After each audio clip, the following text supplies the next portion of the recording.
Putin's Secret Sons, a video by Fern. Vladimir Putin has a secret, and the key to it lies here, on the shores of Lake Valdai, somewhere between Moscow and St. Petersburg. This is one of Putin's many private estates.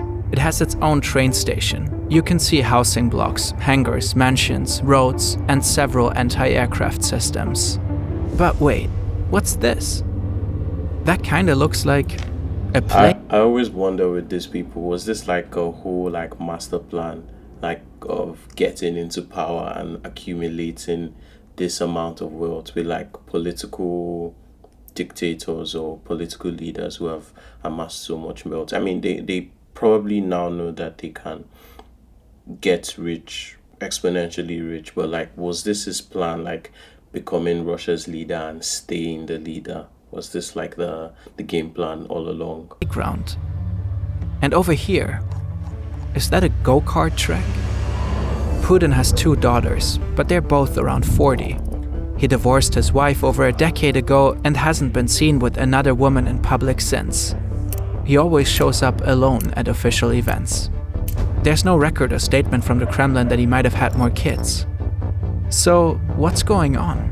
They're like secret agents. They have their cover documents issued for different names. They are kept secret. They just flying below the radar.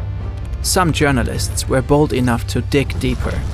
Does Putin have 2 secret sons? Who are they?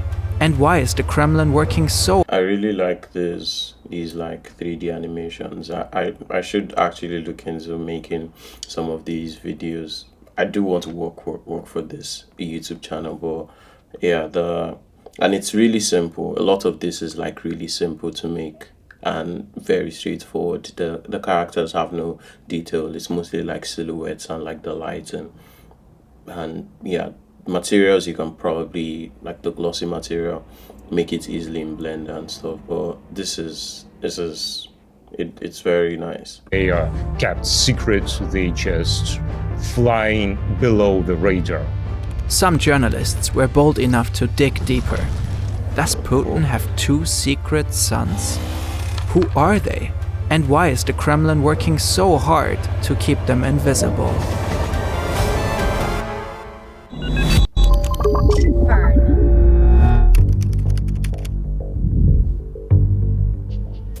Putin is believed to own many properties all across Russia.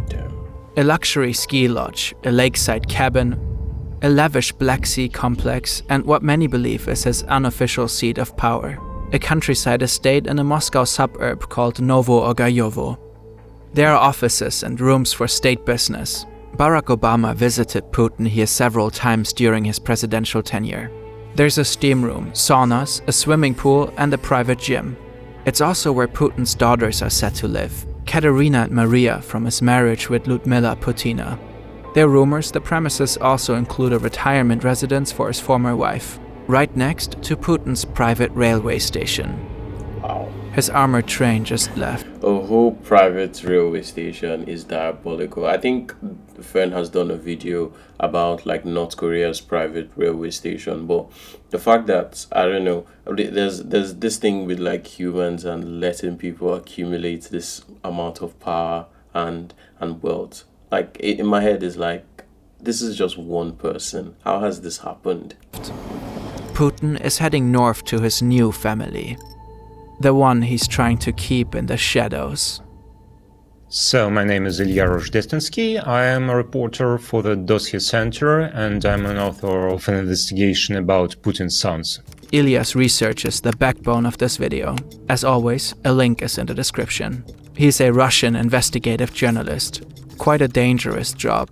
So, full disclosure. That is absolutely diabolical. Like, a Russian investigative journalist, and he is investigating Putin. That's like just a recipe for disaster, if you ask me. I left Russia 3.5 years ago, few months before the war started. Okay, so he's not in Russia right now. Okay, cool.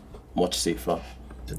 I was designated. Also, but like, it's not like they can't get to him. No, they can still get to him, but I mean, it's a little bit safer not being in Russia, I guess. As a foreign agent, one of the first foreign agents that were designated in Russia. So Russian Ministry of Justice decided that I look like an enemy of the state. Russia's so-called foreign agent law is one of Putin's sharpest tools for suppressing dissent. Any journalist deemed to be under foreign influence can be slapped with the label. It's vague by design. Once an individual or organization is declared a foreign agent, life for them becomes almost impossible. Critics of the Kremlin and the war on Ukraine are the most affected. Reporters Without Borders currently ranks Russia 171 out of 180 on the Global Press Freedom Index. In July 2025, the NGO... What is the whole... I'm pretty sure I saw Nigeria somewhere there. Because what does the list go down to? There are about like 190-something countries. I'm so sure I saw Nigeria somewhere. Palestine is 163. There's China. There's North Korea. Don't tell me North Korea and is kind of higher than Nigeria. Nigeria is 122. It currently ranks Russia 171 out of 180 on the Global Press Freedom Index.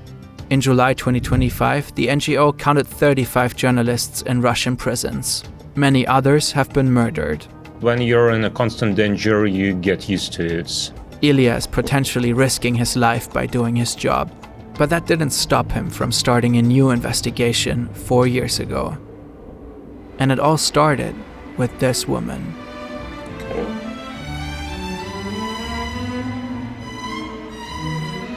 Everyone in Russia knows her.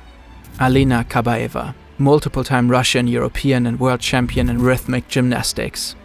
This is her at the 2004 Summer Olympics, where she will win gold for Russia. She's a national icon. The entire country adores her. After the games, she and other Olympians are invited for a presidential meet and greet. It's not the first time Putin and Kabaeva are seen together. They were photographed in 2001 at the Russian Cup. Getting frisky together. Don't tell me Putin is getting frisky together. Then in 2008, the Russian newspaper Moskovsky Korrespondenti publishes this article. Okay. The authors claim Putin has secretly separated from his wife Ludmila, and that he's already planning a new wedding with then 24-year-old... What's her surname? Putina. That's funny. That's kind of funny. Putina. Is that like the female version of Putin? Putina. Already planning a new wedding with then 24-year-old athlete Kabaeva.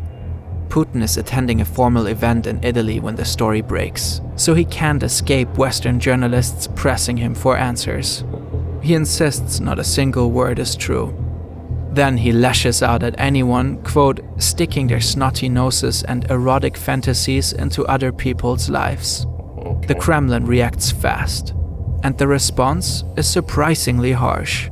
So the newspaper was shut down in a day or two, probably, and that was probably the first and the last time when Vladimir Putin commented on the story.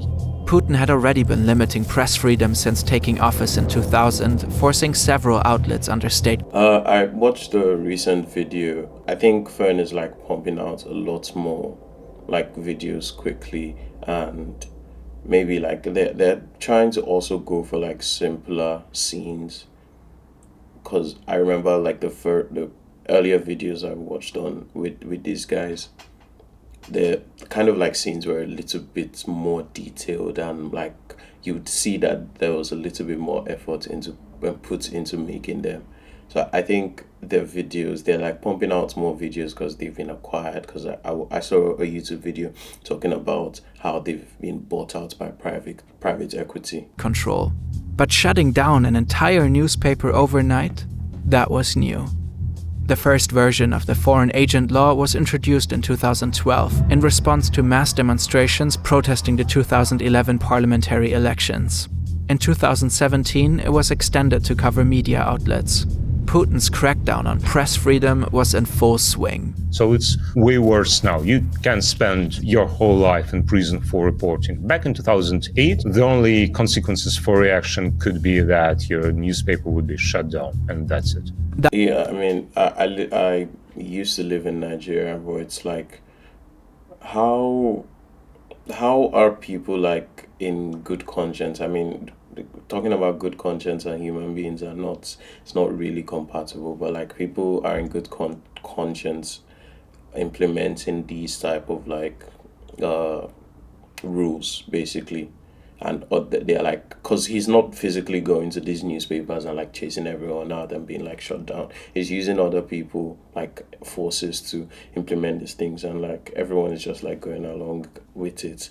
So yeah, it's kind of weird. Western countries with like free press and free speech and stuff are really lucky. Dozens of journalists and media outlets are forced into exile, from TV channel Dost and independent news website Medusa to the research network Dossier Center that Ilya works for. But it seems that dissidents are not even safe in exile. Amnesty has documented at least 3 poison gas attacks on Russian journalists living abroad. Crazy. According to Reporters Without Borders, at least 37 journalists have been murdered in Russia since 2011. Today, Russian media collectively speak with one voice: Putin's. But even in a system built on secrecy and control, not everything can stay hidden. In 2013, Putin and Ludmila publicly announced that they're living in separate homes. The divorce follows soon after. In the meantime, Kabaeva has become a member of parliament for Putin's United Russia party. That's crazy. In 2014, she from figure skating to parliament is diabolical work. was appointed chair of the board of directors at Russia's largest media conglomerate, NGM. And Ilya says her relationship with Putin has long become an open secret. It was just pure common knowledge that Alina Kabaeva and Vladimir Putin, that they are together. But no one seemed to know anything about secret children, not in Russia or anywhere else in the world. Not until 2015, when a Swiss newspaper breaks a very interesting story. Another interesting Swiss article is published in 2022. Reporters claim Alina Kabaeva gave birth at a private clinic in the Swiss. I wonder if like Swiss people born in Switzerland, you get like citizenship by birth, like being born in Switzerland, you get like a Swiss passport, because like a lot of these Russian guys are like, they always take their children abroad. Like, not there's the one video friend did where the North Korean children, the Kim Jong-un and his sister lived in France, lived in Paris. So a lot of these dictators also send their children like abroad to stay and study, and they also probably have like a second passport. City of Lugano. For Ilya, this is where the real investigation begins. As a former KGB agent, Putin surely knows the value of privacy. If nobody can find his family, then nobody can hurt them. Most of us don't live under that kind of scrutiny, but our private data is still exposed online. Names, addresses, shopping habits, even health records. Data brokers bundle and sell it to advertisers, insurance companies, or anyone willing to pay. That's where today's sponsor Incogni comes in. Incogni automatically tracks down your exposed data across the web and uses privacy laws to get it deleted. The less information out there, the harder it is for companies or bad actors to build a profile on you. They've even added custom removals, which let you target specific sites where your data shows up. And unlike most similar services, Incogni has independent third-party verification that it actually does what it claims to do. We are reacting to their video, so I'm just watching the ad. Incogni is offering Fern viewers 60% off with the code FernTV. Protect yourself from identity theft and head over to incogni.com/FernTV or just scan this QR code. Personally, protecting our privacy is a huge priority for us, and most fundamentally, we should all be careful what we share online. No service can offer a 100% guarantee. This is the private clinic in Lugano at the center of the story. It's considered one of Switzerland's most renowned maternity hospitals. Working here was Natalia Thibaut, a Russian gynecologist who emigrated to Switzerland over 30 years ago. Having a Russian doctor by her side during labor might have been helpful for Alina Kabaeva. Ilya thinks the Swiss newspaper report is legit, and he wants to know more. Who exactly did Alina Kabaeva give birth to? And could Vladimir Putin really be the father? Ilya starts by digging through leaked flight records from Russian airlines. That's how he discovers that Kabaeva and Thibaut did in fact travel together in 2014. leaked flights records. I mean, their flight records are not even public. Why are they hiding flight records? What the fuck is that about? 2015, 2018, and 2019. Always back and forth between Russia and Switzerland. The timeline suggests that Kabaeva may have given birth to 2 children, roughly 4 years apart. But the alleged sons of the Russian leader are like ghosts. So what is important to understand about these children is that they left no traces. No traces in Russian databases, in open registries, anywhere. So I was digging into the story for a year and a half. And by the summer of 2023, I had absolutely nothing. But then, by the accident, I get financial documents from one of the companies that works for Vladimir Putin. Ilya gains access to a massive cache of financial records, all tied to a complicated web of companies linked to Vladimir Putin. Many of these firms handle payments to construction companies, workers, and security guards. And some of these expenses look suspicious. Ilya finds transactions. That's a cool animation. I mean, deceptively simple. Few what's this, like record cases or something. I think this and this are like pretty much the same thing, just duplicating and like position animation. The sound effects does sell it also. I'm pretty sure this may have been added in After Effects. Would probably be easier to do it in Blender, but okay, yeah, I think it was added in Blender, maybe. But yeah, this is cool animation with the paper. The paper effects is probably done with rigid body simulations. Very nice. Suspicious. Ilya finds transactions tied to Putin's pilots, yard staff, teachers, and dog trainers. Hundreds of people on the payroll. He starts reaching out, and one of them is actually ready to talk. Now he has a direct line to someone inside, an informant working directly on one of Putin's private estates, someone close to the family. His source confirms the existence of the playground. It was built for Putin's grandchildren though, his daughter's kids. But there's more. His source also confirms that there are 2 other kids living on the property. 2 boys.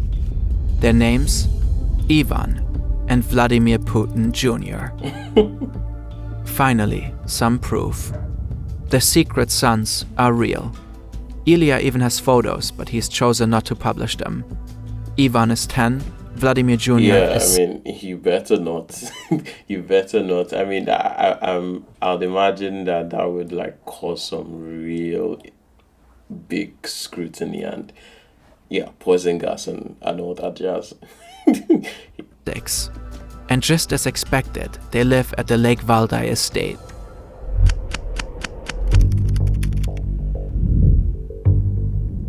After 4 hours of travel, Putin's armored train pulls into a deserted platform. A helicopter is already waiting. From here, it's just a short flight to the estate, where his sons are hidden away from the outside world.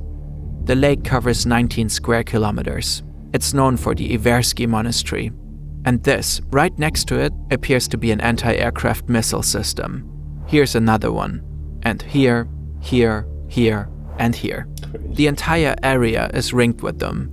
The roads, housing blocks, and luxury mansions stretch from here to here, for more than 3 kilometers along the eastern shore of the lake. Ilya's source on the ground says Putin now spends more time here than in the Kremlin. That has been confirmed independently by another verified contact. This place may well be Putin's new and unofficial seat of government. There's only one road in. It leads to a massive gate and a huge parking lot. On Google Maps, 80 out of 100 spots are filled. Lots of people, like guards protecting Vladimir Putin and his family, personal assistants who work with Alina Kabaeva and Vladimir Putin himself, people who are responsible for the food, cleaning service. Then there would be some people responsible for the... I mean, some people say Putin is actually like the richest person in the world. I mean, first of all, he has a lot of all these things and he also controls a country. I do think he's like It's probably like the richest person. Just the money isn't. I mean, none of these billionaires, their money is like 100% like legit and legal. There are a bunch of like loopholes, but like in his case, he's basically like a dictator. So assholes. Then there are teachers, then there are maids, and I mean hundreds of them. Most of the staff are probably working in this area. Anyone visiting or interacting closely with the family has to quarantine here first. For 2 to 3 weeks, according to Ilya's source. crazy. Putin introduced the protocol during the pandemic and must have simply kept it. He's known to be extremely cautious about personal safety. Ilya believes Ivan and Vladimir Putin Jr. live in this house. He says they recently relocated from this building, the so-called presidential villa. This is what the interior is set to look like. What are Ivan they and Vladimir hiding? Jr. live What are they hiding? It's set to look like. Like you don't even know what the inside of your presidential palace looks like. What happens when this man dies?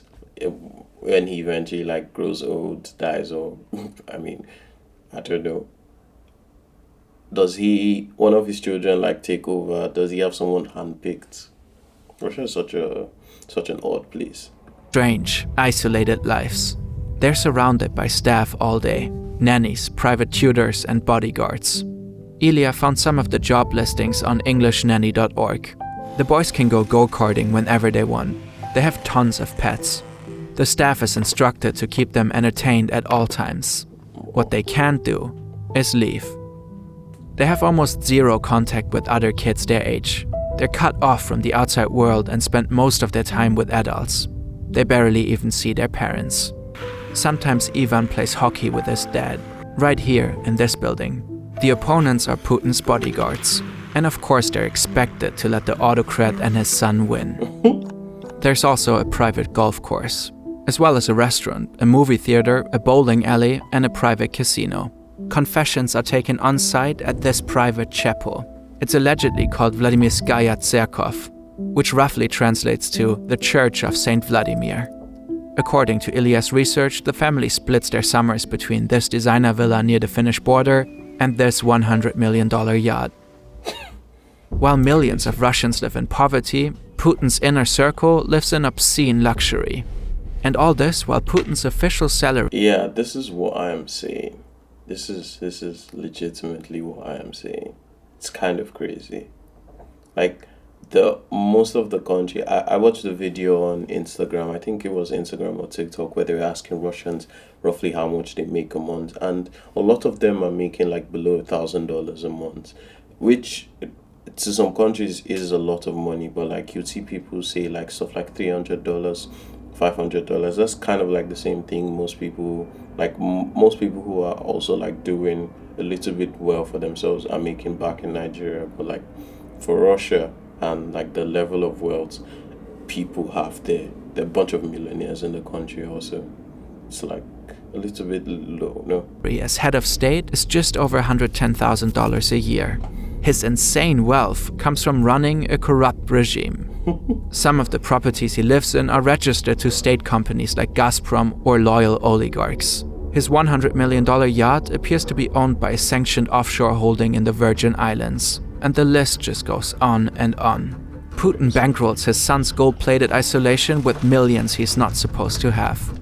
A secret gilded cage, lavish, guarded, and off-limits to anyone but the heirs of a paranoid ex-KGB agent turned despot. He believes that it's the right thing to do, just to keep everything in secret. He keeps all the Russian government policies in secret. He keeps all his private details, private life in secret. That's how he operates. Which is exactly why all the secrecy has to be exposed. You don't need a second job. You just need to learn how to talk to AI. Let's be real. Most people over 40... People need to know what's really behind his carefully crafted statesman image. The public has a right to... The thing is, I don't even think like anyone really genuinely believes this man is like a good man. He's just like way too powerful, you know how he's pouring public money into his private luxury. Putin doesn't serve the Russian state. The Russian state serves him. Ilya isn't chasing this story for tabloid headlines. That's why he's never published photos of the kids or overly specific details. To him, they're a symbol of how Putin is really running things. I believe that he is the wealthiest man on earth. Not because he built a global business empire, but because he controls a giant country. Yeah. His sons will likely inherit a huge and formerly public fortune. Exactly what I said. This is like the way like families build generational wealth, because like you'd see in a couple of generations when this man is like gone, you'd see a family who is this rich and you'd assume like they're all like really good business people, but they all got their money off of embezzling public funds basically. But they're not being groomed to take over the Kremlin. They're still too young. Putin is 72, his eldest Ivan is only 10. And you have to be at least 35 to become president in Russia. So that means that his eldest son should spend 25 years more waiting for this position. And I don't think that Vladimir Putin would be still around in 25 years. Probably he would be still alive, but probably not in the office. Ilya is not the first to shine a light on the opulence surrounding the Russian ruler. In 2021, Alexei Navalny dropped a viral YouTube video exposing Putin's secret Black Sea palace. Navalny was one of Putin's fiercest critics. He barely survived a poisoning attempt in 2020 and was flown to Germany for treatment. He was arrested at the airport when he returned to Russia in early 2021. His palace video hit YouTube just 2 days later. It has racked up over 134 million views. It sparked the largest anti-Putin protests in years, despite a demonstration ban. Many of them were violently crushed. Navalny died in 2024 in a Siberian prison camp. Ilya knows the risk. That's kind of crazy. That is wild. That is wild. I mean, with what's happening like around the world, like with the protests in Nepal, like the way they toppled the government, can this type of thing, I feel like Russia is like way too big, like a lot of like their allies to let this happen. Because like Russia falling spells doom for places like North Korea, places like China to an extent, maybe India. You know, it's like a lot of like uncertainty with these other countries if the Russian like house of cards, the Russian pyramid like topples. Of reporting on Putin's secrets. There is a danger for me and my family. Probably at some point I would be followed. Probably at some point I'll have to move somewhere else and not disclose my location and just live quietly. But for now, it looks fine for me. Crazy video by Fern. That's amazing. I'm gonna try to make like at least like make the intros of these like 3D animations. I mean, if anyone doesn't know, I make like animations, 3D animations. I work with like people like the Sidemen for the Among Us videos. But I really like this type of videos and probably would want to make stuff like this in the future, maybe for Fern or for any of the other like 3D YouTube channels.